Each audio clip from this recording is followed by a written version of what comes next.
We will let people continue to trickle in, but in the interest of time, I think we can get rolling. So for those of you I might not have met yet, my name is Nada Stange. I'm the Newsmatch Program Manager. So I'm here to help you through anything you need with your campaign, whether it's big or small. But I am joined today by Will Warren, who is from News Revenue Hub, and he can tell you a little bit more about the hub, but he's going to take you through a really great and engaging workshop about how to set your fundraising goals, both so you can apply this to your Newsmatch campaign, your year-end fundraising campaigns, or any campaigns you might have along the way. So with that, I will throw it over to Will, but I am around if you need me. Sounds good. Thank you very much. I'm excited to be here and talking with you all. I'm glad that everyone is already using the chat because this will be interactive because we're going to workshop some goals that you all are either have already set or are thinking through as we're talking about this. So we will be using the chat or questions as we move through. So a little bit about me. My name is Will Warren. There's a picture of me from before I had a newborn, so I'm a little less haggard looking there than I am in real life. But I work for the News Revenue Hub, where I'm a project manager, and I work with newsrooms. Collectively, we work with over 70 newsrooms, but I work with about a dozen very closely to help them set their membership and audience goals, and then to do the things that are necessary to reach and meet those goals. So we are working on a daily basis with goal setting and then the pursuit of those goals.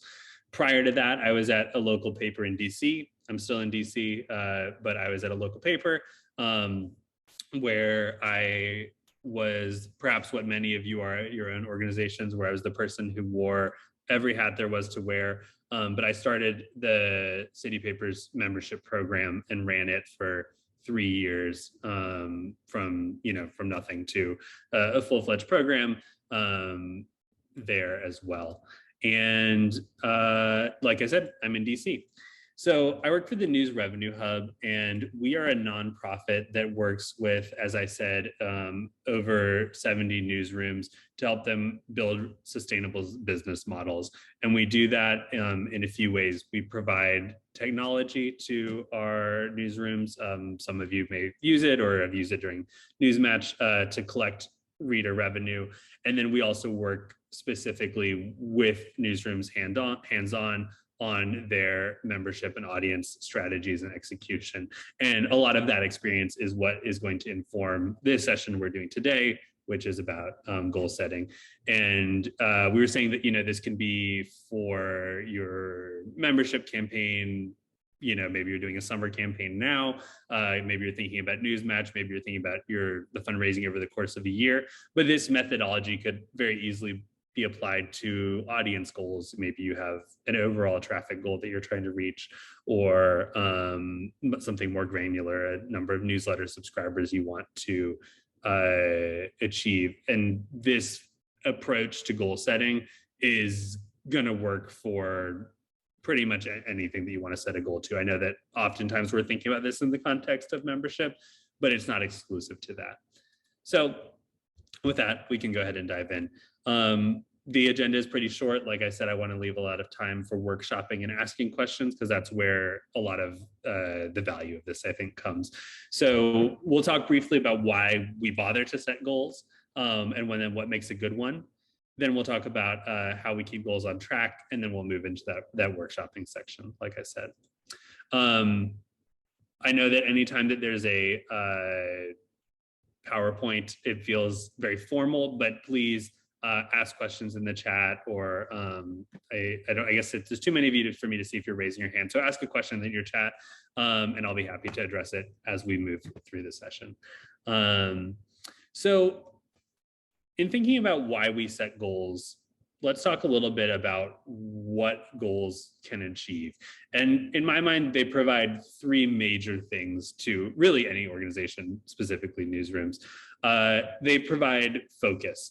We can want to accomplish a lot of different things over the course of the year or a quarter or whatever time frame you're looking at. And the setting a goal or a few goals for an organization or a team, make sure that everyone is focused on the right priorities and that you are not waking up every day and essentially having to decide what the right thing to work on is. You already know because you've mapped it out in this goal setting process. And similarly, they can also provide clarity, right? It's if you set strong goals and tie all the activities that you undertake to those goals, you don't have to wonder or have other people on your teams wondering why they're doing something. Ideally, they know why they're undertaking something because it's in pursuit of a larger goal. If your big goal is to grow your newsletter to 10,000 subscribers, your newsletter editor is not going to have to wonder why they are tweeting out that they should sign up for the newsletter, right? Because they know that it's in service of this larger goal. And then finally, they provide motivation. They having that number or goal to strive for is motivating to people, and having something that you're all collectively working towards can really get your team going. So those are just some of the reasons why we like to set goals, even and make it sort of a concrete process, even if you know generally what your budget is and you feel like that's sufficient. Setting some strong goals and having your whole team working on them can be really valuable for these reasons. And then in terms of thinking about, you know, what makes a good goal, there's probably a lot of different frameworks you've heard applied to this. I'm sure many of you have heard of SMART goals, which are I don't even remember what they stand for because it's not the main one we use. We use this more simplified version, which is that they're aspirational, achievable, and measurable.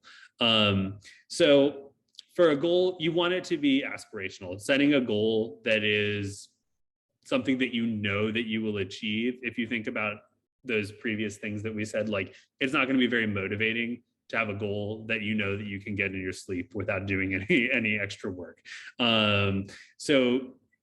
And ideally, a goal would be something that you can look at and say, this is where we want to be in a year, and it involves an element of striving or reaching. Sort of on the other side of that, though, you do want it to be achievable. If your membership program or your donation program is bringing in $50,000 a year, a goal of it being $1 million it would be great if it was $1 million, but that is probably not very achievable given the state of your program in this hypothetical example. And how motivational is it going to be when every time you check in on your goals, you see that you're $900,000 away from your goal, when you know that no matter how many activities you undertake, it might take you many, many, many years to get there. So you want it to be a goal that is a reach, but not so much of a reach that it is functionless or just sort of like a dream. And then finally, we want a goal to be measurable. We want to be able to say if you did or didn't meet a goal. And so very, very oftentimes, that means that it's going to be sort of numeric in nature. That's why I think every example I've used thus far has been tied to a number: 10,000 subscribers, $100,000 in reader revenue, things like that, so that you can say that you did or didn't meet your goal. If your goal is something that's more nebulous, and I imagine we'll workshop on this, something like we want to empower all residents in our community. It's a very good mission, but it'd be hard. How do you know if you achieved it? Are you going to call up every person, ask them? So when you're setting a goal, you want to make sure that you have a way to measure it so that you know, one, if you've achieved it, and two, if you're actually making progress on it. Again, if you have any questions about that, I imagine they'll come up in the workshop, but please add them into the chat as well as they arise. So for those of you who've worked or interacted with us at the Hub, you've surely seen this before. We talk about the funnel all the time, but this is sort of the typical reader journey from discovery to becoming a paying supporter. And I know that I said that this methodology applies for not just fundraising, and the audience related things happen a little higher up in this funnel. So you have a reader who maybe they discover your publication for the first time because they searched something in Google and you came up, or a friend told them about it, or they saw something on social media and clicked on it. And they are discovering and becoming familiar with your brand. As time goes on, and you would be actively trying to facilitate this, maybe by getting them to sign up for your newsletter and producing great content, you want them to become a loyal reader who has a habit of returning to your publication and continuing to build the habit of reading your work and it providing value to them. And then finally, you would ask them to become a member or donate or convert or support you in some way. And then hopefully, right, they're loyal enough and you're indispensable enough to them that they take that action and become a paying member. And the reason I bring that up, beyond just that it's the very common sort of user experience or flow that our readers have, is because each of these tie into metrics that we can use to measure goals. So if you think about that audience growth number, monthly active users might be an excellent metric that you apply to this, a goal around your audience. And for loyalty, you might look at how many people who are visiting your site have multiple sessions in a month, as opposed to just coming once and never returning. You might look at how many newsletter subscribers you have. You might look at the percentage of your audience that are newsletter subscribers, which would be your acquisition rate. And then for membership, you might look at revenue, how many recurring donors you have, et cetera, et cetera.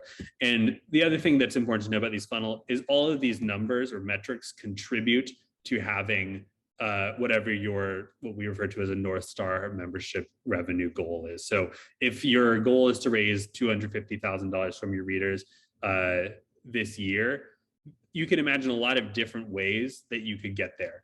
It could be that you have 250 people who are all giving you a lot of money.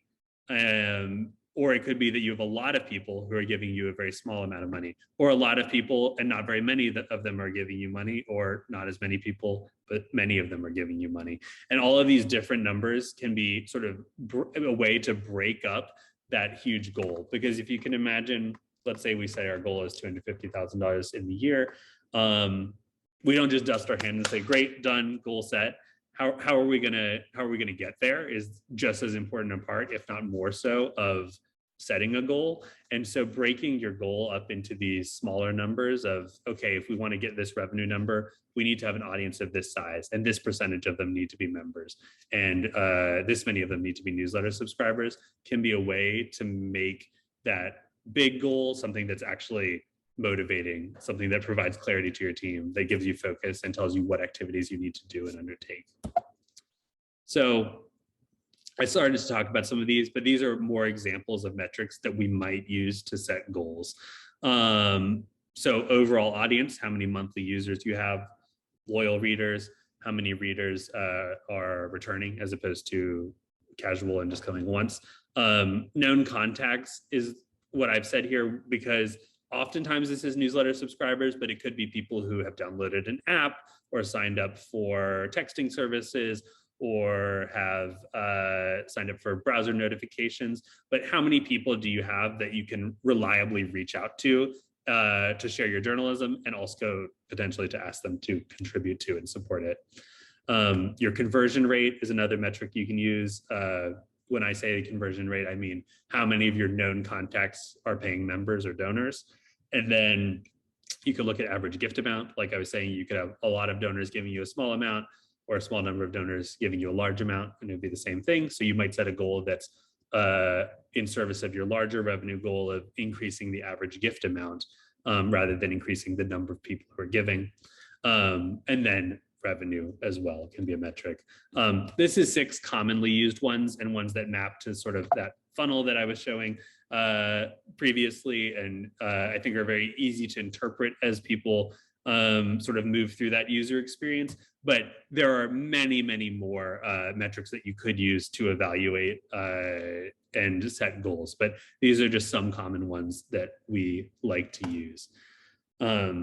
Before we move into the workshop, which we're getting close to, I do want to touch on, again, setting achievable goals.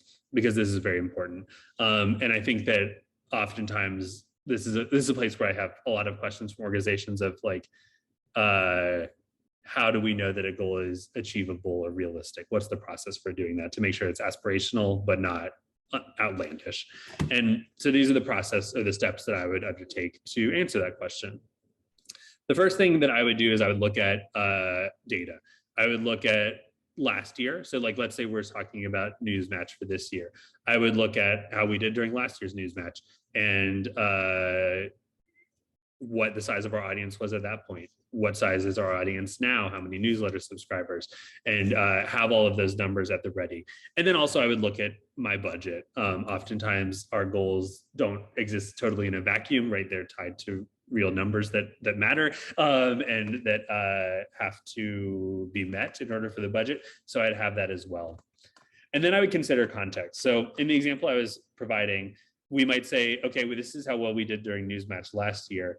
But an important thing to remember is that last year was an election year. And so maybe we got a lot of donations because of our really excellent election guide, but that won't exist this year. So we don't actually anticipate that part being a part of it.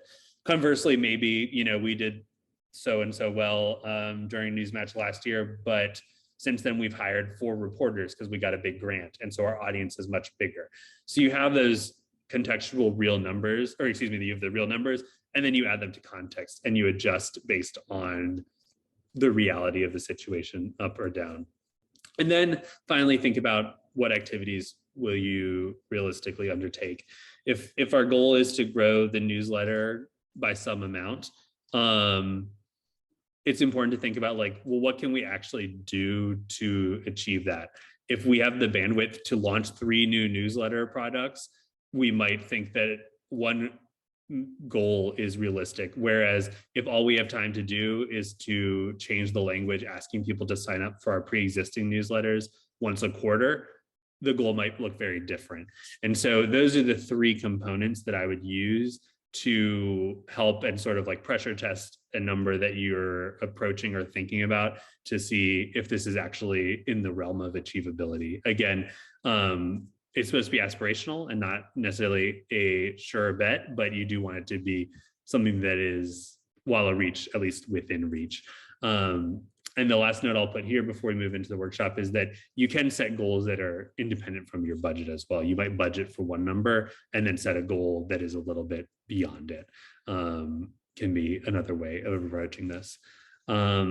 So with that, I'm not seeing any questions in the chat currently, so we'll move into this workshop. So what we'd like for everyone to do is to write down, and you can write it down either on a piece of paper or directly into the chat, but I will be asking eventually for some examples in the chat that we can talk through live. But write down a sentence, a single 1-sentence goal, either for your organization, for your team, for yourself this year. So everyone take a few minutes to do that.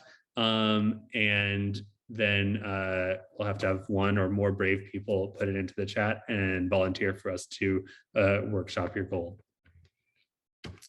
And while you do that, I'm going to actually add a slide here so that we can take notes and talk about it. And you can see what we're looking at here.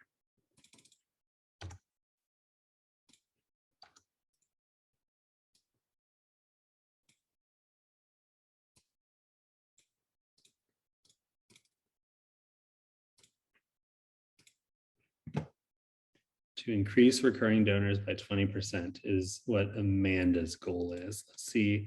And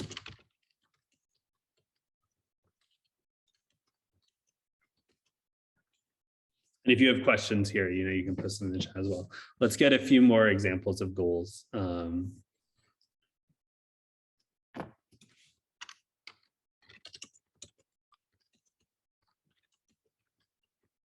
So I don't know if either Amanda or iPhone 101 are willing or able to unmute and share, but how did you come up with these goals? Was this like what was your process for deciding on these numbers? Because one thing I really like about both of these goals is that it's very clearly measurable, right? We know if we've hit it or not because presumably you know how many recurring donors you have, and then therefore you know what 120% of that number is.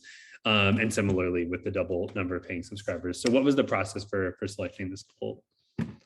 I can speak to that. While you were speaking, I kind of pulled up my Newsmatch numbers from last year and looked at them and thought about what were some areas where I could do year over year increases, and combine that with our publishers participating in the Media Transformation Challenge at Pointer, and that North Star goal is to become 100% reader funded. So using those two together, I thought 20%, was an achievable goal. And so that was my thinking. Awesome. So I like that this the way you said and participation in the program. I like this that you were thinking about areas where you could have a year-over-year increase. So is this thinking about, okay, we did this specific thing and I think that we could have done it better or more, we could have done it different, and you sort of identified low-hanging fruit or areas where it was easy to improve? Is that sort of the process? Well, we also changed CRMs this year, and our sustaining donors haven't transferred. So that kind of put everything in status. But the idea was to work on that all this year with, marketing, like doing like a step up campaign. But where I am now is probably I'm just going to focus on that on Newsmatch. So maybe as part of Newsmatch, during the cycle, have do a fundraiser around so the 20% is like 150 new recurring donors. So maybe, try to do some inspiration and say, can we get 150 new donors in the next, X amount of time? Yeah. I love all of that. And I think that you're hitting on something that is, and this is more tactical, but I think is great, which is that in addition to goals being motivating to our teams internally, they can be very motivating to our readership base as well. And so having a goal that you can share in that way is excellent. And so I think that that's a great strategy. And one thing that I think that you've touched on that I don't know if it was by design or not is that sometimes, especially if we're a smaller organization or we're, I know someone's starting a membership program from scratch. We'll talk about that in a second. I think I see someone else who doesn't have a last year to compare to. The dollar amounts might be relatively small. They'll have a big impact for you, but the dollar amount might be maybe not as impressive or something you feel is great advertising about. And so breaking it into a donor number is a fantastic strategy because one, it sort of just it insulates the donation amount, and also it helps the reader understand it.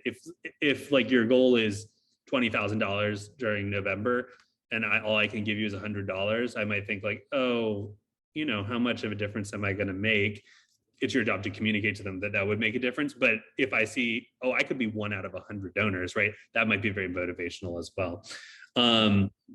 So I see this question. If there's time, can we talk about setting goals for a new organization, one that does not have last year, or goals for new products? So I want to talk about these two goals that people dropped in here, which I think we can workshop, and I think that those will get at some of this as well. So we have someone, I forget who it was, Mary, who is setting up a membership model for individual donors before Newsmatch 2023.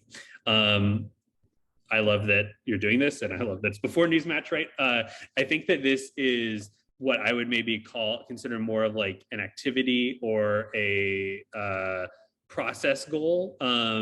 It's very binary, right? In terms of like did we set up the program? Yes or no? So I think that what I would encourage you to do is to, in thinking about Newsmatch, try to think of like an amount of donors that you would like to have, or like what percentage of your audience you would maybe like to see donate. Referencing your budget might be valuable in here, and seeing if there's like a specific gap you're trying to close or something like that. But I think that attaching some sort of number to this beyond just like, did we launch the payment modal, yes or no, will make this goal more meaningful to you.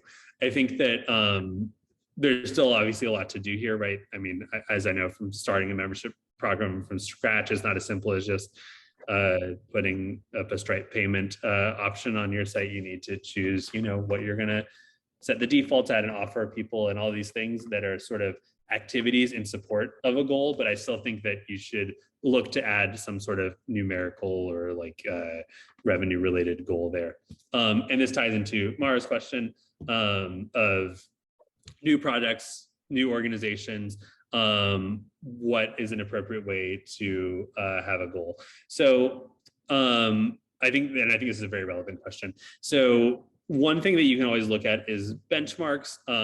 One of the benefits of the organizations that are in the hub is that we, can provide benchmarks on a lot of the newsrooms we work with and say, this is what sort of is the average for local newsrooms. But to the extent that you're in networks where you're able to share those numbers and hear what what some of your peers are doing and look for comps, that can be useful as well. In the total absence of any data, and it could also be things that are tangentially related, like maybe you launched a newsletter previously and now you're launching a different kind of newsletter. You might use the first newsletter's growth as a benchmark for your goal for the new one, for example. But in the absence of any total data, I would say that you can go back to the funnel here and say like, okay, if our audience is this size, which you presumably know, and our newsletter size is this size, and 1% of them became donors, how much money would that be? And if it was 2%, how many would it be? And you can set sort of like a couple of different, like almost projections there. And then again, I mean, hopefully you're not operating in a place where you have like no access to any sort of like contextual data, but then choose one that feels reasonable. And then once you have that first data point, you can pretty quickly start to adjust and make a goal that's a little more realistic. But that you can try to approach that. Yeah. Can I jump in really quick, Will? I did just want to share also, if you're working on establishing goals for the first time without kind of a benchmark, INN does have some benchmarking data that you could use to kind of use as just a basis for your goal setting. And I have Newsmatch specific like campaign information as well. So if you're curious about that, reply to the email that I'm going to send everybody after this, and I will get you pointed in the right direction. I'm not sure if INN's information is public like right this minute, but if it's not, it should be by next week or the following. So that's another good resource to just kind of have in your back pocket as you're looking at establishing your goals. Great. I hope that answers your question. And it sounds like no one should be operating without some sort of comparative data. So that's where I would look as well. And of course, it's important to keep in mind, you might get the INN average, but you might also want to look at, okay, what about just the local organizations or startups or other things like that? I don't know if that's data. That's the best part about it. It is segmented by startup year, size, and I think scope of coverage. So you should be able to narrow it down pretty specifically to your organization. Amazing. We did not plan this pitch, but I'm glad that it is there. And then I wanted to touch on this last goal here. Again, I think this is the similar feedback as the preceding one of trying to say, how how much more? How much do you want to surpass, right? I think that it's good in that there is a way to measure this goal in the sense that, like, you know what last year's was, or I assume this is last year's amount raised. And so you can say, we'll know what $1 more is than that, but it would be good to set, you know, a specific number or amount more. And similarly, diversify revenue streams. Again, how much, to what extent, and you can start thinking about what are those revenue streams that you're targeting, because, and I believe this is the next workshopping slide as well, you want to think about what activities you're going to undertake to support these. So for increasing recurring donors by 20%, maybe we're running an additional campaign, or we're just using the learnings from our previous campaigns to just be more efficient and effective with these. Maybe we're going to one-time donors specifically and asking them to become recurring donors, right? There's a bunch of activities you might undertake. And I think that it's a process we all want to go through, but especially in thinking about like this goal for like diversify revenue streams, thinking about what you want to diversify them to will really inform what those different activities are. If sponsorships are one of the things you want to diversify, and you say last year we had none of our budget came from sponsorships and this year we want it to be 5%, then maybe that trickles down to an activity of contact 5, you know, community organizations to solicit for sponsors or things like that. So I think that further making this measurable will help inform the activities you might undertake. And so that leads me exactly to what I was just saying, that we're going to take that goal and we want to make it actionable. So let's, regardless of whether you put it in the chat, although again, we will need volunteers, take your goal and then add some, what I've been referring to as activities or subtasks that you would do to achieve this goal. And then as an added bonus, this is like the very project manager thingy. I think we all know that if nobody is in, or if everyone is in charge of something, then nobody is. So ideally for each task, you would say, who's the owner of this? Who's ultimately responsible for doing this, to make sure that it actually happens. So again, I'll say, write those down, and then we'll ask for people to share as well.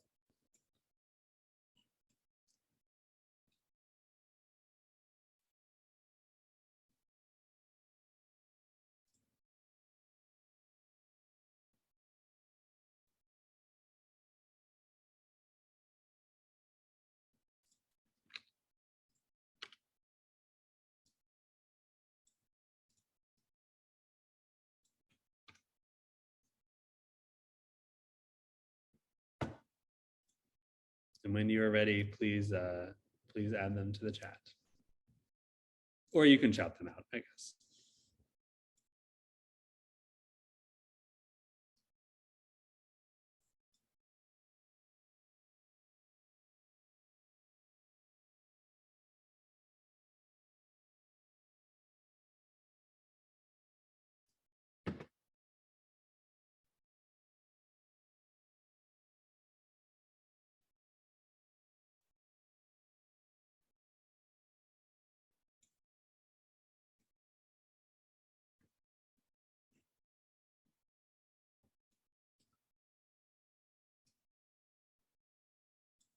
I know that it's more than one sentence, but does anyone have something that they are, even if it's half-baked, that we can start helping you think through? I mean, maybe even ideally if it's half-baked.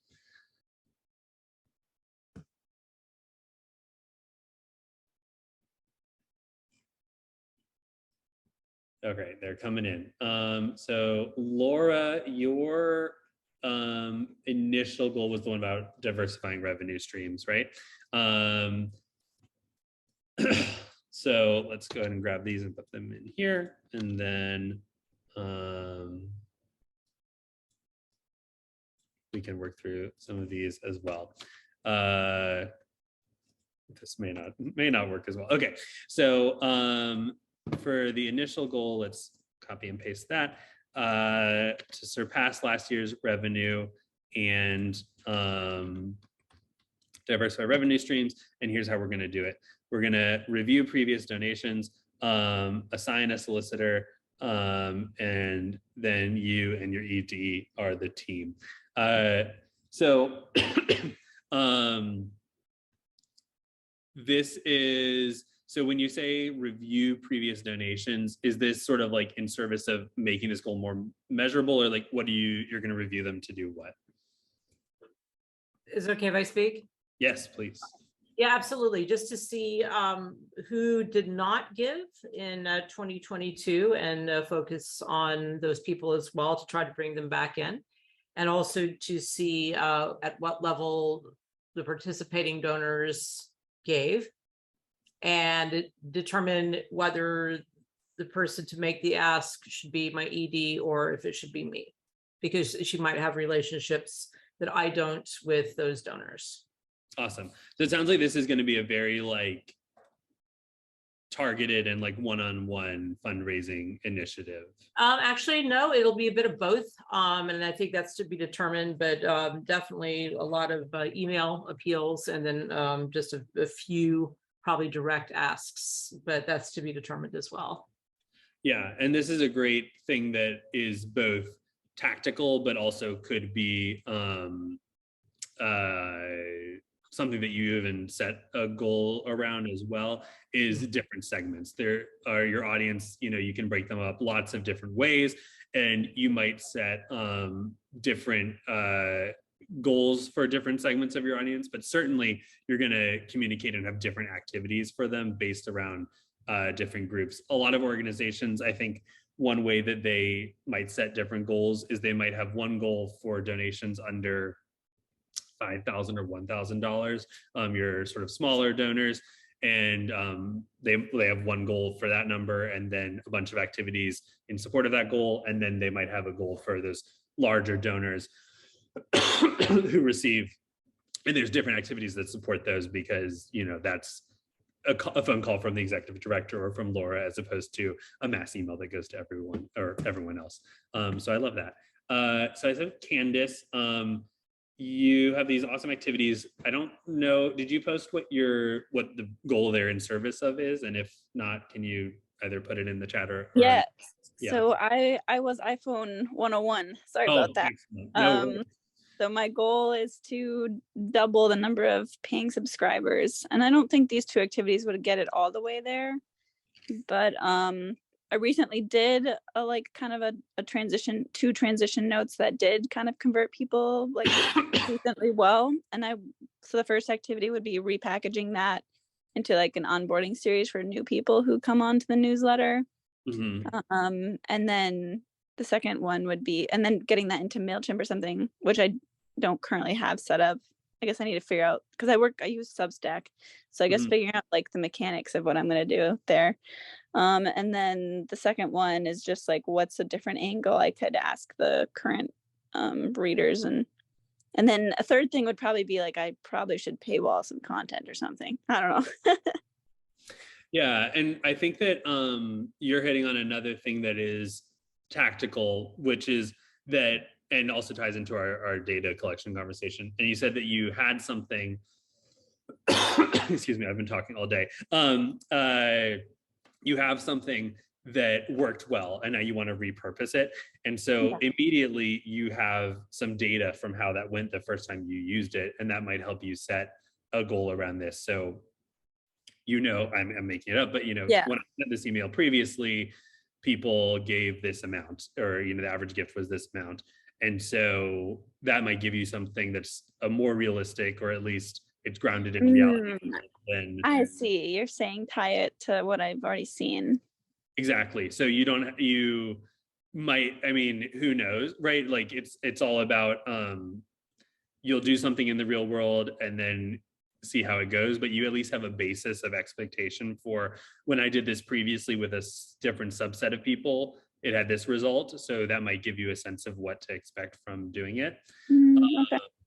And then the other thing you were saying, you were like, oh, I also have to do MailChimp, right? And it's very easy to see how, and I mean this in a good way, doing this process, it basically just writes your project to-do list for you. So you might have your big revenue goal, and then this is a project, and then a subtask of that project is going to be, okay, I need to sign up for MailChimp. And then a sub part of that will be like, I need to, you know, I haven't signed up for MailChimp in a long time, but I need to do, Yeah. I need to choose what my username is going to be and all these things. And it really helps to provide that sort of like focus and clarity of that I was talking about at the very beginning, that structures like all the activities you undertake. Yeah. And then Amanda is saying that doing multiple asks. I don't know, Amanda, you want to speak on that more, or if what you've said in the chat encompasses all your thoughts on that. Sure. I was just going to say at Voice of OC, we have multiple asks in the story. I believe there's a total of 5 that we divide between our newsletter, soliciting for our daily newsletter, which is free, and then also asking for donations. There, like there's one mid-story, there's one at the end, there's like one that kind of drops down or slides up. And those are really helpful to capture people as they're reading, you know, something that resonates with them. Thank you. Yeah, no problem. And then we had Mary, and your goal was to launch a membership program before Newsmatch, right? I think you're muted, unfortunately. I'm sorry, could you say that again? Your goal was to launch a membership model before Newsmatch, is that right? Yeah, we Yes. have about 850 readers now, and the town that we operate out of, Pine Plains, New York, is population 2,200, but we service a bunch of towns around as well. And we're just learning, like we didn't even know, we now learned courtesy of Meta and everybody else that, you know, the numbers of readers helps increase your income and so on, because we've made donating just optional. And so out of 850 readers, we've only had 30 donate. And so we're trying to increase our readership and we're starting from scratch. You know, the paper itself is doing great, you know, with articles and all that, but the funding is a huge problem. So yeah. And so I see that, you know, you have you took my feedback and have made the goal more measurable, and it sounds like it's almost basically doubling your membership. And one thing and Amanda was touching on this as well, asking lots of times in different ways. An anecdote I'll share: when I was a membership director at a local paper, our program had probably been in existence for like a year. We had done lots of campaigning and asked lots of times, and a woman joined, and she was like, you know, in the comment of why she donated, she was like, "You're my favorite publication. I read you every day. I'd be lost without you." And she had probably, if she really read us every day, had probably been asked like 50 times to donate. And then on the 51st time she did. So it can take a lot of frequency and variety of asking people to donate to get them to convert. And so oftentimes we see, and I don't know exactly if this is what you mean by that it's optional. I mean, probably many of the newsrooms here, like the donation is optional, but if it's sort of not really very prominent, it can take a long time for people to convert, and you might have to ask them lots of times. we have a big donation button that's obvious, but and we thought for a while about paid subscriptions, but we're not doing that. So we have to ask more specifically, because it can't just be, are you going to hit the button? Yeah, exactly. And so for your goal that we just said of 25, you know, new members, then some of the activities that might flow down from that would be, you know, we want to send 3 specific appeals this year to our newsletter list of 850 people, as opposed to 0 previously, or something like that. I'm trying to look in the chat and see what else we have here. I saw that there was some discussion about like how Amanda has a lot on her plate, right? And I think that that's probably going to be something that is common to a lot of us here working on small teams, where you only you know, if something has to get done, it's you. And so that is sort of an unfortunate reality of it. But as much as you can, try to bring other people on your teams into this work in ways that are relevant to their expertise and strengths, and also, that don't leave you so overburdened that you're not able to accomplish all of these things. Because and this comes back to, I think, here we were talking about what activities can you realistically undertake this year. Realistic could be a function of budget, but it could also be a function of your time and sanity. And so all of those things need to be factors, as well as you're figuring out, the owner of a specific subtask or activity. Any other questions that you want to work through, or goals, or subtask activities that we want to workshop or discuss?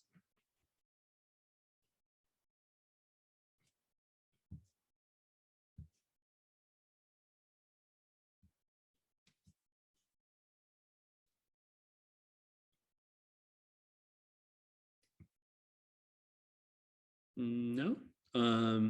Well, I believe that my contact information, well, here it is on this final slide, and we can go back to slideshow mode after we're done workshopping, is here. And I believe that we're sharing